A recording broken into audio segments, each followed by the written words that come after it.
अधीर रंजन चौधरी जी ने माफी मांग ली, वो भी लिखित माफी मांग ली। कह रहे हैं कि स्लिप ऑफ टंग, जबान फिसल गई, झूठ बोल रहे हैं, जानबूझकर यह बयान दिया गया। मेरी बात से बहुत से कांग्रेसी भी सहमत होंगे, वो भी जानते हैं कि जानबूझ के बयान दिया गया, कोई स्लिप ऑफ टंग नहीं है। मैं आप तमाम देश के लोगों को एक घटनाक्रम की तरफ ले जाना चाहता हूं। 5-7 दिन में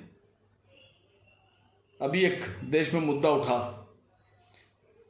एक स्टेट गुजरात, जहां कई दशकों से शराब प्रतिबंधित, उस स्टेट में 50 से ज्यादा लोग जहरीली शराब पीकर मर गए।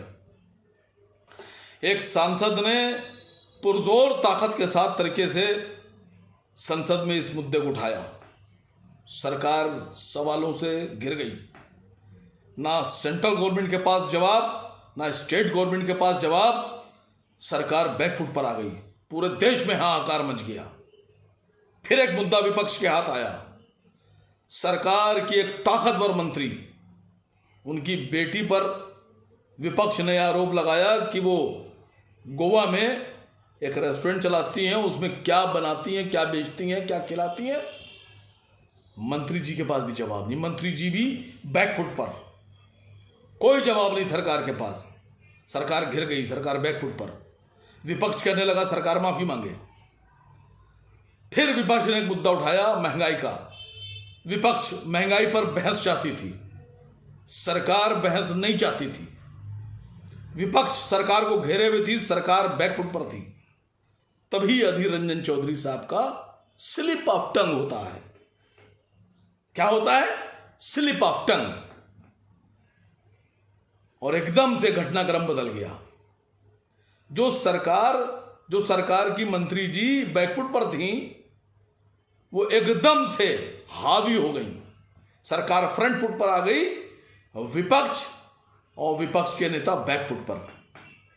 पहले विपक्ष सरकार से कह रहा था माफी मांगो, अब सरकार विपक्ष से कह रही है तुम माफी मांगो देश से। अधीर रंजन चौधरी कह रहे हैं slip of tongue. Adhir Ranjan जी, किसके कहने पर आपने बयान दिया है, ये पूरा देश जानता है। पॉलिटिकल लोग भी जानते हैं, नॉन पॉलिटिकल लोग भी जानते हैं ये बयान क्यों दिया है आपने। आपके कांग्रेस के नेता भी जानते हैं कि जानबूझकर दिया गया बयान है सरकार को बचाने के लिए। मेरी बात से कांग्रेस के तमाम लीडरान सहमत होंगे, भले ही वो मुंह से कुछ ना बोल पाए, लेकिन सच्चाई यही है। जब बंगाल में चुनाव हो रहे थे तो यही अधीर रंजन चौधरी जी ने असद ओवैसी साहब पर आरोप लगाया था और MIM पर कहा था कि ये लोग बीजेपी की मदद करके सरकार बनाना चाहते हैं, जबकि उल्टा था। बंगाल में अधीर रंजन चौधरी पूरी ताकत से बीजेपी की सरकार बनाना चाहते थे, वहां ये कामयाब नहीं हुए, लेकिन सरकार को बचाने में कामयाब हो गए।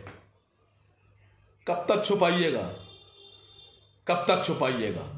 कभी तो सामने आइएगा, कभी तो सामने आइएगा।